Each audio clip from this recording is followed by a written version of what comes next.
你有冇諗過嗰啲成世冇仔冇女、孤獨終老嘅人，佢哋真係因為前生做咗惡業，先至要受今世嘅懲罰咩？又或者今時今日嘅人，無論係自己揀唔生，定係因緣際會，就係無後，佢哋將來係咪真係會有所謂嘅可怕業力要承受？呢條問題嘅答案可能會嚇你一跳，甚至會完全改變你一直以嚟對生命、對因果、對咩叫福報嘅所有諗法。好多人嘅觀念就係無仔女等於斷香火，就係欠落神佛嘅一筆巨債，就係唔跟大自然嘅規律。但真相又係點呢？等你聽完我哋今日嘅分享，你就會發現，原來我哋一路以嚟對因果業力嘅理解，全部都係得個表面，連最基本嘅門檻都未入到。要徹底明白無後背後嘅因果業力，首先要返去佛學嘅原點，搞清楚只是喺佛法之中嘅真正意義。喺世俗人嘅睇法，仔女係血脈嘅延續，係等你老咗有人照顧，幫你擔翻買水嘅依靠，更加係不孝有三，無後為大呢句緊箍咒。但喺佛學嘅角度，仔女叫做福田，係我哋修行途中遇到嘅一種緣分，係一種考驗，更加係有福氣嘅一種表現。只不過呢塊福田唔係個個都有資格擁有，就算有，都唔代表一定會有個完美結局。同樣道理，無後呢種情況喺佛學入面叫絕事業。不過好少人知道，絕事業唔係得惡報呢一種，而係分為三種完全唔同嘅情況，對應三種唔同嘅因果。而呢三種情況入面，偏偏就隱藏住生命最犀利嘅智慧，仲有我哋從來都未睇穿嘅命運秘密。法華經入面有講，諸法從本來，常自寂滅相。呢句說話正正就話俾我哋知，所有嘅現象，包括你有仔定冇仔，都只不過係各種因緣夾埋一齊之後出現嘅景象，本身係冇話好定唔好。真正嘅業力唔係睇你有冇生仔女，而係要睇你嘅念頭係點，要睇你點樣去面對生命裏面嘅每一刻。喺佛教嘅因果理論入面，業力係一個複雜到你冇辦法想象嘅系統，佢絕對唔係一般人所諗嘅好人實有好報，惡人實有惡報，更加唔係嗰啲無後為大嘅世俗觀念。業力嘅真正運作模式，牽涉到過去同而家無數咁多嘅因緣，仲牽涉到你嘅動機、你嘅所作所為，同你有幾有智慧。一個冇仔冇女嘅人，好可能佢上輩子儲落好多福氣，呢一世專登揀用另一種方式去完成生命嘅意義。相反，一個兒孫滿堂嘅人，都可能會因為太過執着同貪愛，反而為未來種落痛苦嘅種子。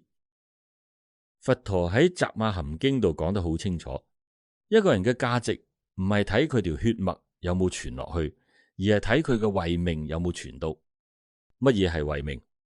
就係覺悟嘅智慧，就係慈悲嘅心，就係嗰啲可以幫到人、利益眾生嘅好事。有啲人雖然冇自己嘅仔女，但佢哋教出嚟嘅學生多不勝數，幫過嘅人更加係數都數唔晒。咁樣嘅傳承，唔通唔更加偉大？又有啲出家嘅大師同高僧，佢哋放低咗自己嘅家庭，但就成為咗成千上萬人嘅心靈導師。咁樣嘅福氣，唔通唔更加廣大？喺佛教嘅大智度論裏面，龍樹菩薩特別提到7種布施，當中法布施嘅功德遠遠超過財布施，而去培育一個覺醒嘅生命，去教人哋正確嘅道理，去幫眾生脫離苦海。呢種功德根本唔係世俗間生幾個仔女就可以比較到。所以嗰啲認為冇後就等於有業嘅諗法，其實就係對佛法最大嘅誤解，錯得離晒大譜。再講得深入一啲，如果你係咁執着，一定要有仔女，呢樣嘢本身就係一種好犀利嘅我執，呢種我執會令你不斷咁痛苦，會令你為咗傳宗接代而做出一啲唔好嘅行為。你睇下有幾多家庭因為生唔到仔而日日嘈交，有幾多女人因為生唔到小朋友而俾人白眼，有幾多細路因為父母只係當佢哋係傳宗接代嘅工具而冇咗快樂嘅童年。呢啲痛苦全部嘅源頭都係嚟自一個念頭，就係死都要有下一代。金剛經教我哋，凡所有相，皆是虛妄。有仔女定冇仔女，都只不過係因緣聚散嘅一個畫面，唔係永恆不變嘅真相。當你放低對呢個畫面嘅執着，你先至真正體驗到乜嘢叫做活得自在。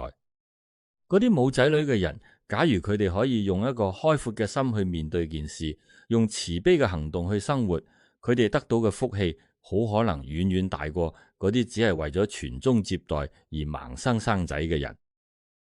跟住落嚟，我會同你講3個故事，然後我再話你知有關無後嘅因果業力到底係點樣運作嘅。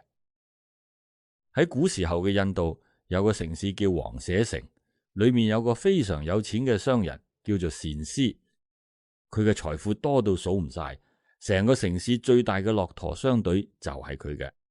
不過佢有個大鑊嘅煩惱，過咗50歲，一個仔都冇。喺嗰個年代，無後係被認為最唔努力嘅事，人人都話佢上輩子一定做咗好多衰嘢，所以呢一世先要絕子絕孫。善思聽到呢啲閒言閒語，內心痛苦到不得了。佢開始周圍去求神拜佛，希望可以求到一個仔。有一日，佢聽講佛陀嚟到王舍城，於是帶住厚禮專程去拜訪。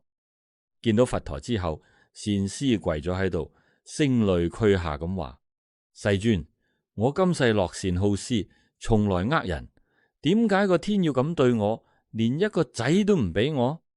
佛陀望住佢，面帶慈悲嘅微笑，話：你係咪認為有仔女先叫做有福氣？善思呆咗，唔知點樣回答先好。佛陀繼續講：等我講個古仔你聽啦。原來喺好多世之前，有一個農夫，佢好勤力咁耕田，但係收成好差，生活過得好苦。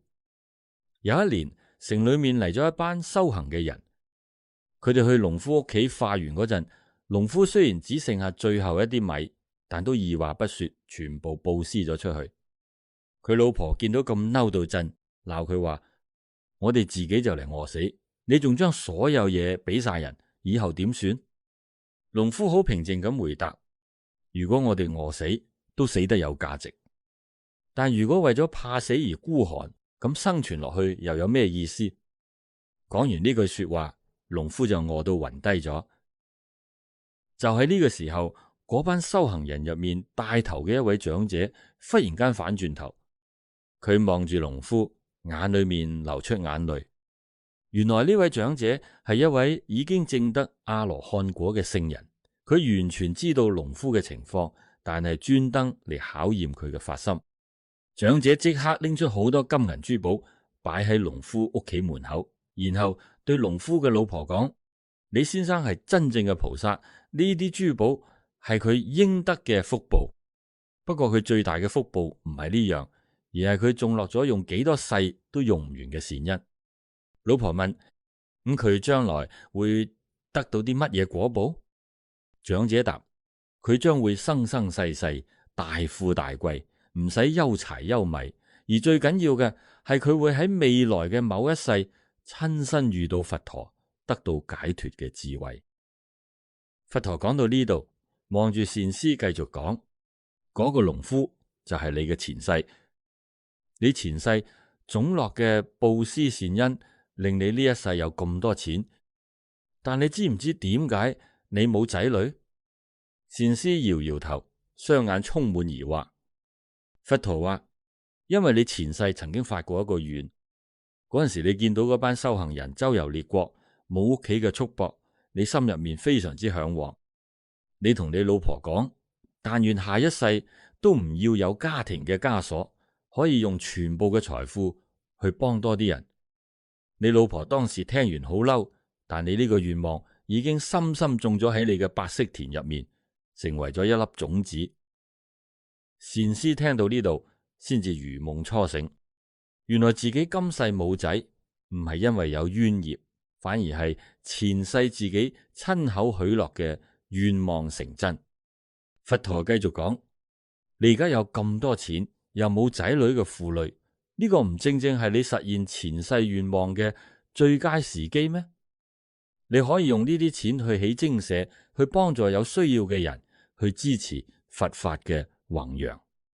呢個先係你今世最大嘅任務。善師聽完，當場流下感動嘅眼淚。佢唔再因為冇仔女而痛苦，反而開始用佢嘅財富去做好事。佢出錢起咗著名嘅毗樹給孤獨園，成為佛陀講經說法嘅重要道場。佢幫過無數窮苦嘅人，又供養過無數嘅修行人。到佢臨終嘅時候，佢證得咗初果，帶住微笑離開人世。呢個故事想帶出啲咩道理呢？佢就係想話俾我哋知，冇仔唔一定係業報，可能會係前世嘅願力，係一種等你更自由咁去行善、去修行嘅緣分。嗰啲用世俗人嘅眼光去審視母后嘅人，根本完全唔明因果嘅運作可以有幾咁深。但個故事仲未完，善師過身之後，佢嗰筆巨大嘅財富，因為冇繼承人，照當時嘅法律應該要歸國王所有。但呢個國王係一個好有智慧嘅人，佢下令將呢筆財富全部撥去做慈善，成立咗好多間孤兒院、學校同醫館。呢啲善舉令到成千上萬嘅平民百姓受惠，一直持續咗好幾代人。你試諗下，假如善師有仔女，呢筆財富好可能就係喺家族鬥爭、爭產、揮霍之中全部嘥晒。但正正因為佢冇後代，呢筆錢反而令到更多嘅人得到幸福，產生咗更大嘅社會效益。咁樣嘅傳承唔通唔係更偉大？咁樣嘅延續唔通唔係更加深遠？我再講第二個故仔俾你聽。喺中國嘅唐代有一位女修行人，法號叫做慧明。佢後生嘅時候係一位大家閨秀，因為身體問題冇辦法生到細路，老公因為咁而休咗佢。喺嗰個時代，一個俾人休嘅女人幾乎係冇路可行。佢嘅家人都覺得佢係掃把星，連娘家都唔肯收留佢。慧明走到頭無路，喺一個落大雪嘅夜晚，跪喺一間寺廟嘅門口，打算喺度凍死算數。咁啱得咁巧，嗰晚寺裏面嘅老方丈出嚟掃雪，發現咗佢。老方丈望住佢，問：施主，你何苦要尋死？慧明喊住講咗自己嘅遭遇，話自己唔識生仔，係一個罪孽深重嘅人，生不如死。老方丈聽完，嘆咗一口氣，話：你有冇聽過佛陀個姨媽摩訶波闍波提嘅故事？佢湊大咗佛陀，但自己一個仔都冇。佢後來成為咗歷史上第一位比丘尼，帶領500位女眾一齊證得阿羅漢果。你話佢算唔算罪孽深重？慧明呆咗。老方丈續說：生兒育女只係女人眾多職能嘅其中一種，絕對唔係唯一嘅價值。你冇辦法生仔，可能正正係上天想話你知，你嘅生命有更加重要嘅使命。你願唔願意喺度出家，跟住我修行？於是慧明就咁樣削髮為尼。最初佢只係喺寺入面做下雜務，但好快大家就發現佢對經文有天分。佢開始專心研究佛經，冇過幾年，佢對法華經同楞嚴經嘅理解已經超過咗好多修行咗幾十年嘅老和尚。更加神奇嘅係，佢有一種好特殊嘅才能，就係佢可以用最淺白嘅說話，將好深奧嘅佛理講到街坊阿叔阿嬸都聽得明。消息一傳十，十傳百，越嚟越多女人專程嚟揾慧明請教，當中好多都係因為生唔到仔而被屋企遺棄嘅女人。佢哋喺慧明師傅身上揾到咗人生新嘅出路。慧明唔單止教佢哋佛經，仲教佢哋醫術、織布、耕田等各種技能，等佢哋可以靠自己養活自己。漸漸咁喺慧明嘅周圍形成咗一個女性嘅修行團體，大家互相扶持，一齊成長。呢個團體後來發展成為一個非常有名嘅女眾道場，培養出無數傑出嘅比丘尼。有人粗略統計過，喺慧明嘅影響下，直接或者間接受惠嘅女性超過咗1萬人。呢1萬人入面，有啲成為咗德高望重嘅法師，有啲就還俗，成為咗幫助街坊嘅善心人。慧明喺60歲嗰年圓寂出殯嗰日，成間寺廟嘅空地跪滿咗嚟送別佢嘅人。一個後生嘅比丘尼喊住話：師父，您雖然冇自己嘅仔女，但您係我哋所有人嘅阿媽，您俾咗我哋第2條命，您嘅智慧同慈悲將會永遠咁傳承落去。呢個故事話俾我哋知，一個唔能夠生育嘅女人，只要佢放得低世俗嘅偏見，揾到自己真正嘅人生目標，佢所創造出嚟嘅價值可以比生仔呢件事更加偉大。慧明影響咗個1萬幾個生命，唔通比生1、2個自己嘅細路更加有意義？佢傳落去嘅智慧同慈悲，唔通唔係更加珍貴嘅遺產？第3個故事發生喺現代，有一對夫婦因為醫學上嘅原因，冇辦法擁有自己嘅親生骨肉。佢哋試過晒所有嘅治療方法，花光咗所有嘅積蓄，最後都係失敗收場。老婆因而陷入咗嚴重嘅抑鬱，覺得自己嘅人生已經完咗，冇晒意義。老公雖然表面上喺度安慰佢，但係個心入面一樣係充滿咗失落同遺憾。有一日，老婆喺屋企執嘢嘅時候，無意中揾到一本婆婆留俾佢嘅舊書，係一本《地藏經》。佢順手揭開，睇到一句說話：眾生道盡，方證菩提。地獄未空，誓不成佛。佢睇完，忽然間成個醒咗。佢諗，地藏菩薩連成佛嘅大事都可以放低，為嘅就係要打救眾生，而我竟然為咗一個未出世嘅細路，就打算放棄成個人生。咁樣嘅諗法唔係太過狹隘咩？呢個念頭就好似一道行雷閃電咁，劈開咗佢心入面嗰陣陰霾。佢開始重新審視自己嘅人生。佢同老公商量之後，決定唔再喺生仔呢個問題上鑽牛角尖，而係去做一啲真正有意義嘅事。佢哋將原本準備繼續做治療嘅錢拎去偏遠嘅山區，資助咗10個因為窮而冇書讀嘅細路。當佢哋第一次收到嗰班細路寄嚟嘅感謝信時，老婆喊咗。但今次呢啲眼淚係感動嘅眼淚，而唔再係痛苦嘅眼淚。佢發現原來幫助呢班細路所帶嚟嘅滿足感遠遠超過佢自己嘅想象。從嗰日開始，佢哋兩公婆開始長期咁資助窮困嘅兒童。佢哋唔單止俾錢，仲成日專程去山區探訪呢班細路，陪佢哋成長。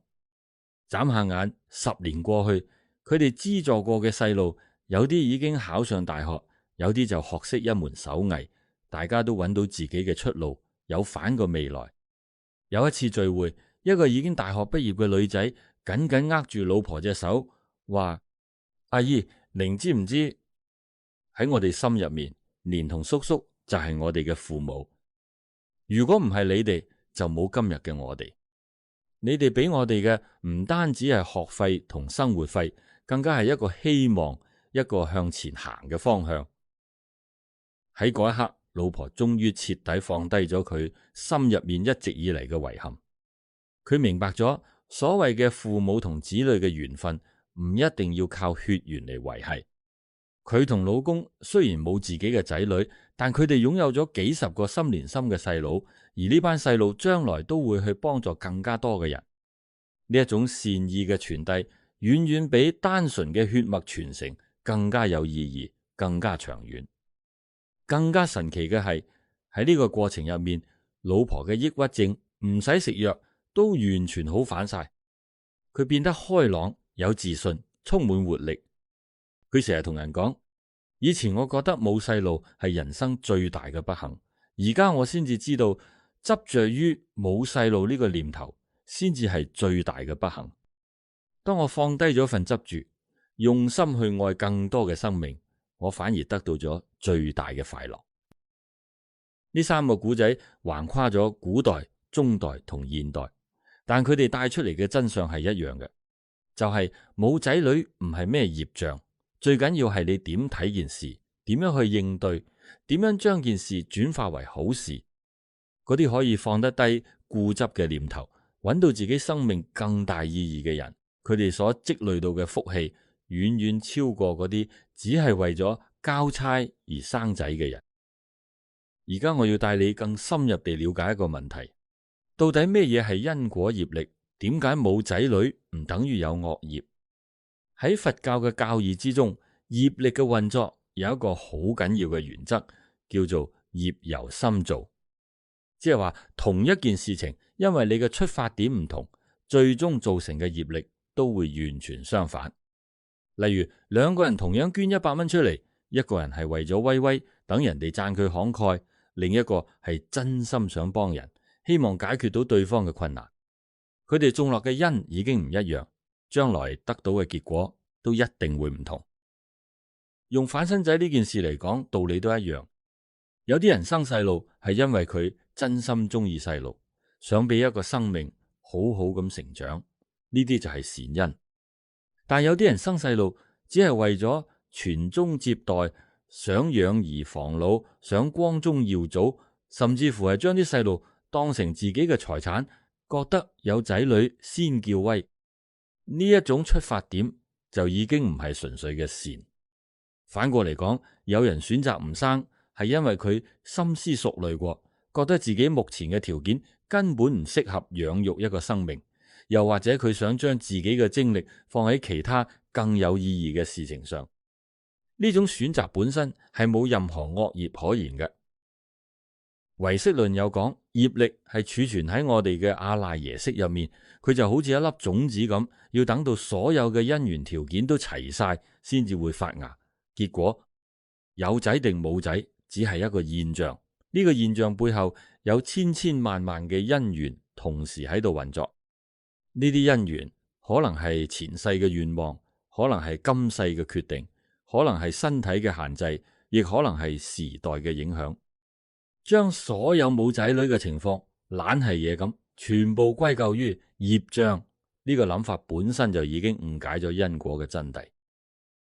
我哋可以睇返佛陀時代嘅例子，佛陀身邊10大弟子之中，有好多都係一生人，冇結婚冇細路嘅，好似舍利弗、目犍連、阿難等，佢哋全部都揀咗出家修行。難道有人夠膽話呢幾位聖人係業障深重咩？啱啱相反，佢哋全部係福德同智慧都圓滿嘅國者。佢哋雖然冇自己嘅親生骨肉，但佢哋教出嚟嘅弟子遍布全印度，佢哋所弘揚嘅佛法影響咗後世幾千年。呢一種慧命嘅傳承，遠遠比血脈嘅延續更加寶貴。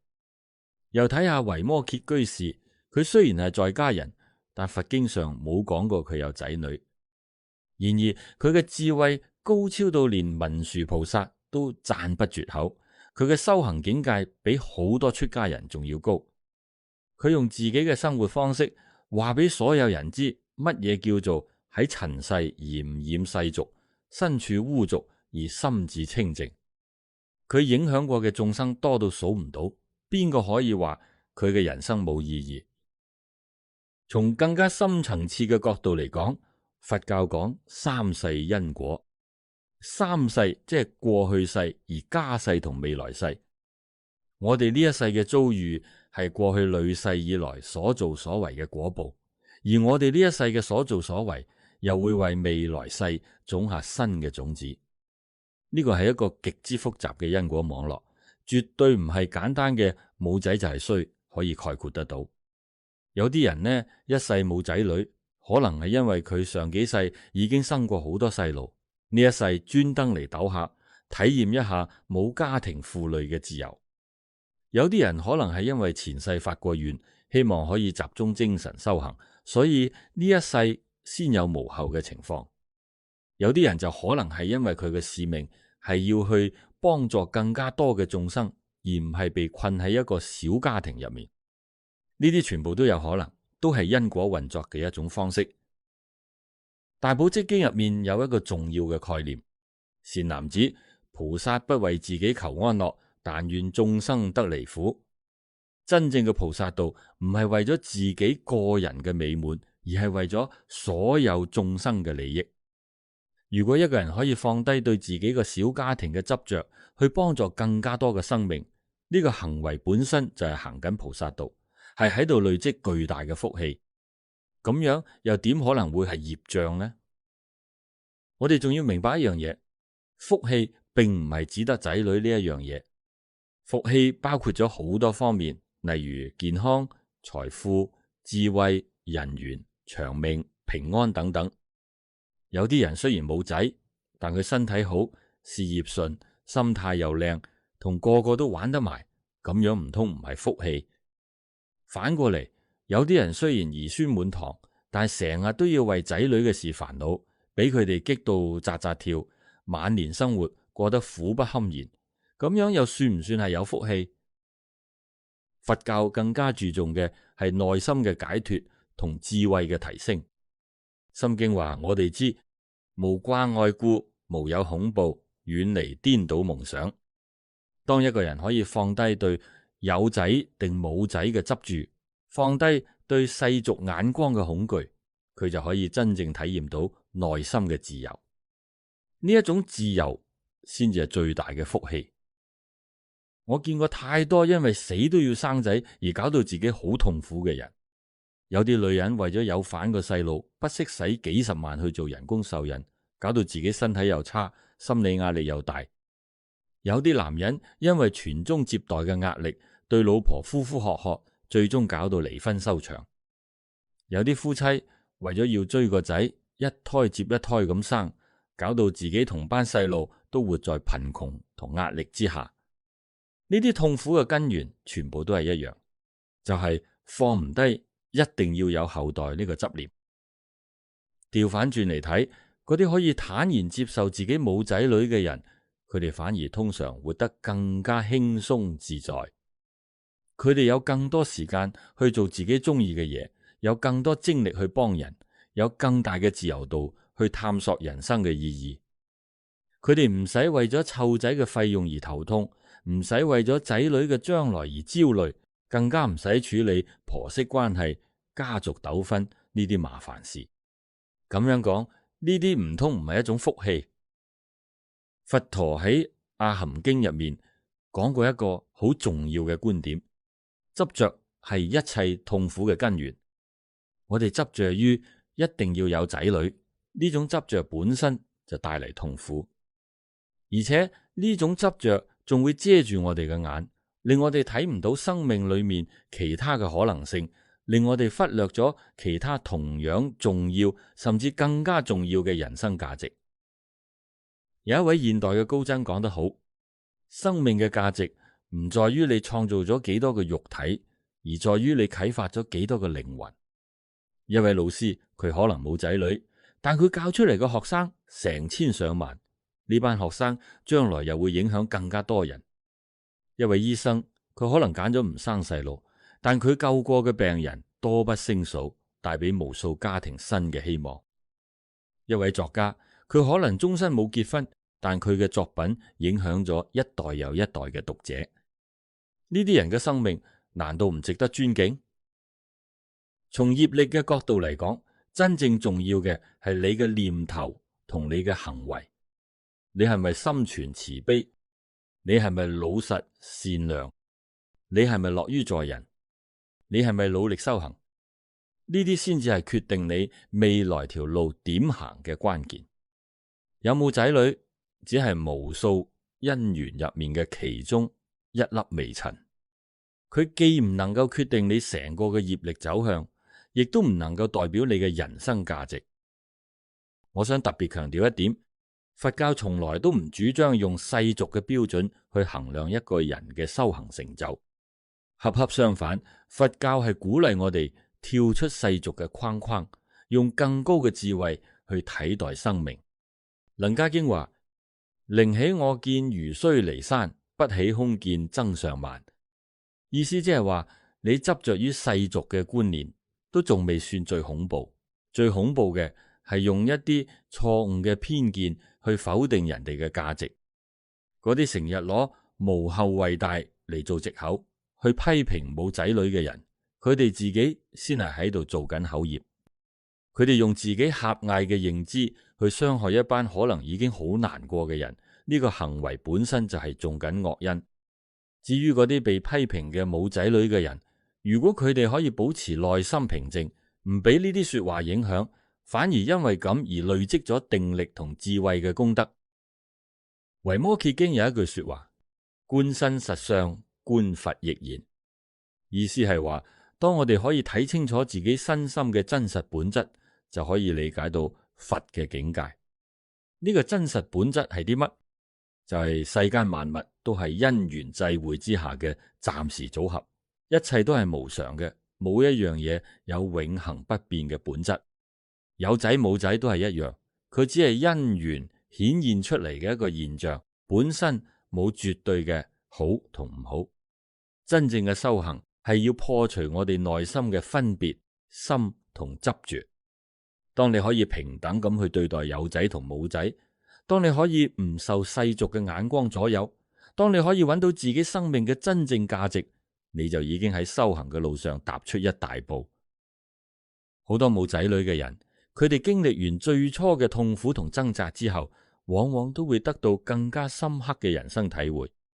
佢哋會思考人生究竟為乜？我生存嘅意義喺邊？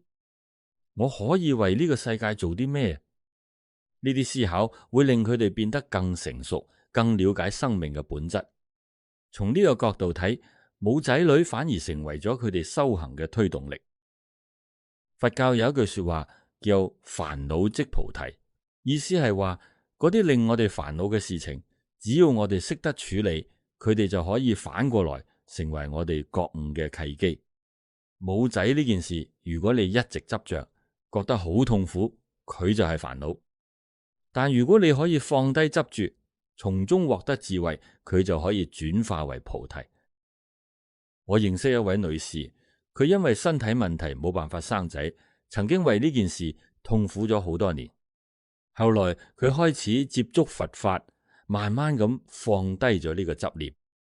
而家佢開咗一間社會企業，專門去幫一啲傷殘嘅細路同佢哋嘅屋企。佢同我講，以前我以為冇細路係我人生最大嘅遺憾，而家我先至明，正正因為我冇自己嘅細路，我只有咁多時間同精力去幫呢班更加需要幫助嘅細路。呢個係上天俾我嘅任務，而唔係懲罰。佢間企業已經幫助咗過千個家庭，改變咗過千個細路嘅命運。每一次有人問佢有冇後悔冇生仔，佢都會笑住話：我嘅細路多到數唔晒，佢哋全部都喺我嘅心入面。呢啲就係智慧，呢啲就係轉化，呢啲就係真嘅修行。要從因果業力嘅角度全面咁去理解呢件事，我哋仲要明白共業同別業呢兩個概念。共業即係我哋同其他眾生一齊創造嘅業力，例如出世喺乜嘢時代、乜嘢地方。別業就係我哋個人獨有嘅業力，例如個人嘅健康、際遇等等。有仔定冇仔，比較大程度係屬於別業嘅範疇，係你個人因緣嘅顯現。但就算係別業，都唔可以簡單咁用好唔好嚟判斷。佛陀喺因果經入面講得好清楚，業力要成熟，必須具備4個條件：因、緣、時、處。即係話，就算你種咗某個因，假如冇適當嘅緣分、時間同地點，呢個因都唔會結出果實。所以我哋唔能夠因為見到一個人冇仔女就一口咬定佢前世一定做過壞事。更何況佛教相信輪迴，相信生命係一場漫長嘅旅程。呢一世冇仔，下一世可能子孫滿堂；呢一世兒孫滿堂，下一世又可能係另外一個景象。將眼光放長遠啲，唔好太過執着於呢一世嘅某個現象，呢個先係有智慧嘅態度。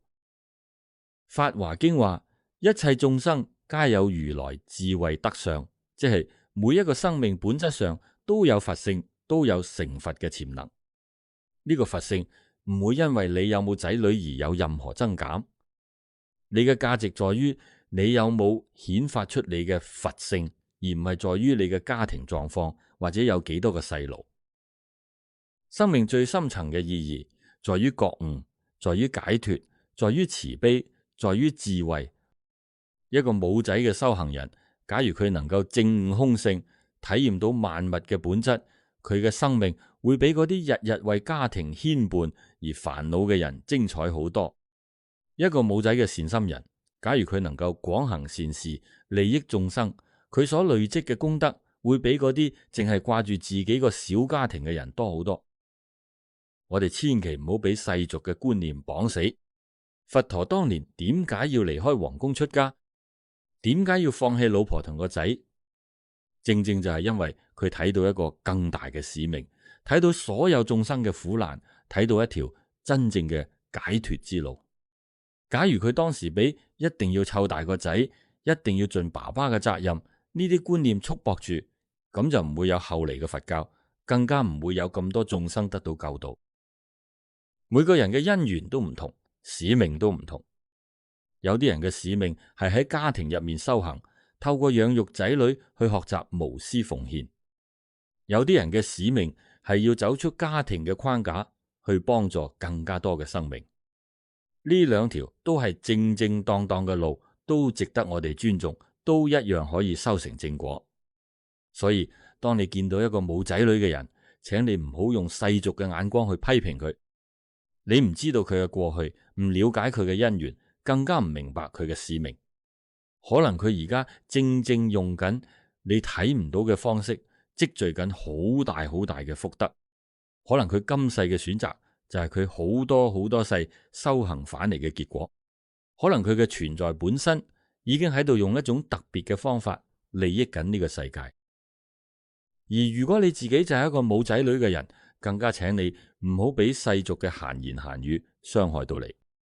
你嘅價值唔在於有冇仔女，而在於你點樣活出你自己嘅人生。你可以選擇去幫更加多人，你可以選擇專心修行，你可以選擇追求內心嘅平靜同智慧。只要你嘅出發點係好嘅，你嘅行為係正確嘅，你嘅福報就自然會累積，你嘅解脫之路就會自然展開。業力唔係用嚟懲罰我哋嘅，而係用嚟教導我哋嘅。無論我哋面對緊咩嘢境況，都係我哋學習同成長嘅機會。有仔女嘅人要學識乜嘢係責任同無私，冇仔女嘅人要學識乜嘢係接納同超越。每一種人生都有佢嘅價值，每一個選擇都應該被尊重。關鍵係我哋識唔識得喺自己嘅因緣當中揾出真正嘅智慧同慈悲。喺呢一刻，當你聽完我講嘅所有嘢，我希望你可以真正咁明白到，嗰啲冇仔冇女嘅人，佢哋並唔係咩業障隨身。相反，假如佢哋能夠用正確嘅心態去面對同轉化呢個因緣，佢哋可能正喺度累積緊比任何人都大嘅福氣。真正嘅業力唔係睇外在嘅形式，而係睇內心嘅念頭。真正嘅價值唔係血緣嘅傳宗接代，而係慧命嘅燈燈相傳。華嚴經有句話：一切眾生本來成佛，意思係每一個生命嘅本質都係清淨嘅，本來就具有佛性。有冇仔女只係呢個清淨本質上面一個短暫嘅畫面，唔係個本質本身。當我哋能夠睇穿呢個畫面，返去個本源，我哋就可以得到真正嘅自由。你諗下，歷史上有幾多偉大嘅人係冇仔女嘅？釋迦牟尼佛出家後就冇再生仔，耶穌基督一生都冇結婚，孔子嘅得意門生顏回30幾歲就死咗，一樣冇留低後代。梵高冇仔女，真奧斯丁冇仔女，特斯拉冇仔女，呢啲人嘅生命冇價值咩？佢哋對人類嘅貢獻遠遠超過絕大部分有仔女嘅人。佢哋嘅思想、佢哋嘅作品、佢哋嘅發明，影響咗一代又一代嘅人。從佛教嘅角度睇，呢啲人雖然冇血緣上嘅後代，但佢哋有精神上嘅傳承，有思想上嘅影響。呢種傳承比起基因嘅傳遞更加深遠、更加持久、更加有意義。一個人嘅 DNA 好可能過幾代就消失得無影無蹤，但一個偉大嘅思想、一個慈悲嘅舉動、一個覺悟嘅智慧，卻可以流傳千年萬年。而家嘅社會，越嚟越多嘅人選擇唔生育，又或者因為種種原因而冇後代。呢個唔係一個需要我哋驚慌或者批判嘅現象，而係一個需要我哋去理解同尊重嘅現實。每個人都有權選擇自己嘅生活方式，只要佢嘅選擇係經過深思熟慮，同埋唔會傷害到人哋，我哋都應該給予支持。作為一個學佛嘅人，我哋更加應該用慈悲同智慧嘅眼光去睇呢個問題。我哋唔應該用業力呢兩個字嚟嚇呢啲冇仔女嘅人，反而應該幫助佢哋去揾出生命嘅意義同價值。我哋唔應該加重佢哋嘅心理負擔，反而要俾多啲理解同支持佢哋。呢個先係佛法嘅精神，呢個先係菩薩嘅行為。記住，生命嘅價值唔係由其他人定義，而係由你自己去創造。